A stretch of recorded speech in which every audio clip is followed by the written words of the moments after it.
Hello and welcome. Today, we are going to pull back the curtain on something that runs pretty much our entire world: information technology. It's the invisible machine behind everything, and in this explainer, we're going to figure out exactly what it is and how it really works. I mean, just stop and think about it for a second. You use it constantly for work, for chatting with your family, to watch this right now, to manage your money. It is completely woven into the fabric of our lives. But if I asked you to define it right here, right now, what would you say? Let's dive in and get a really clear answer. So let's start at square one. We're going to build up from a simple core definition, no jargon, just the straight goods. And there you have it. You see, at its heart, IT isn't really about the wires and the code. It's about connection.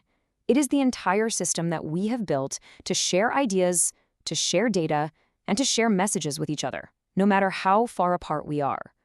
Now, a huge concept like information technology can feel a little, abstract, right?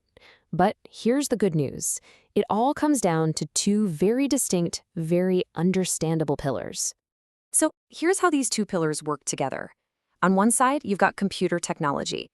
This is kind of like the brains of the whole operation. These are the machines that take all that raw data and actually turn it into something useful. And on the other side, you've got communications technology. Think of this as the nervous system. This is what takes that useful information and sends it, anywhere on Earth. Information technology is what happens when you put those two things together. Okay, so with that definition locked in, let's look at how this powerful partnership hasn't just tweaked a few things, it has completely reshaped our entire society. Yeah, this isn't just some small upgrade.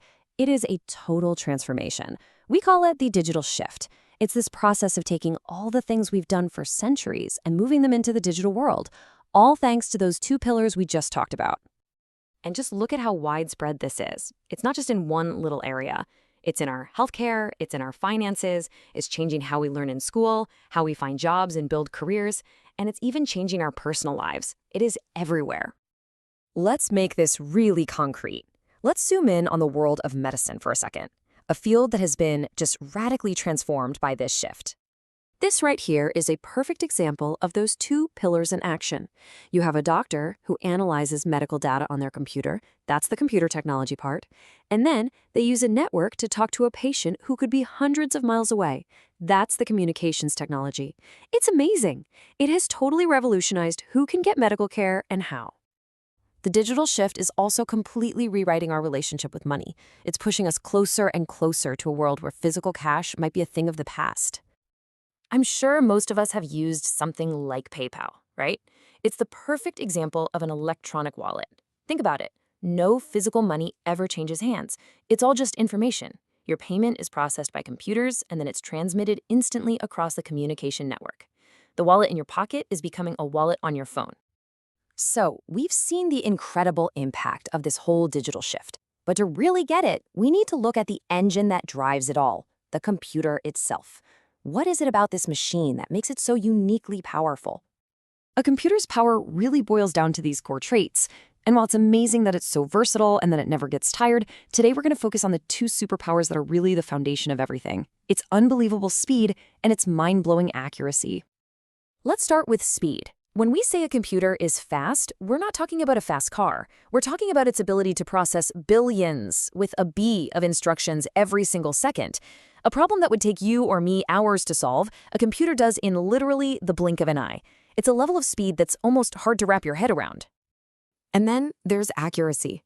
A computer just doesn't make math errors. For any job that needs absolute precision, I'm talking about designing a bridge or guiding a spaceship to Mars. This kind of reliability isn't just nice to have, it's absolutely essential. Okay, so this all leads us to one final and really important question. With all this incredible speed and precision, have we actually built a machine that can think?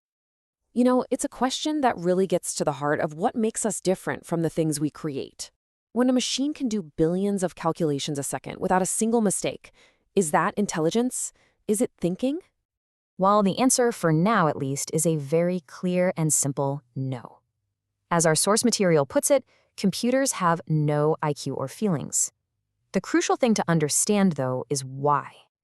And this right here is the fundamental difference. A computer is the world's greatest instruction follower. It will do exactly what it's told, flawlessly and at lightning speed. But it can't go off script. It doesn't have memories or intuition. It can't make an independent judgment call.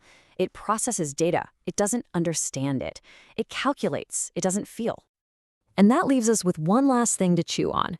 We know where the line is today, but as these machines get more and more powerful, as they start to learn from all the data we give them, you have to wonder, don't you? Will that sharp line between simply processing information and truly understanding it ever start to get a little blurry? That's something we'll all have to watch.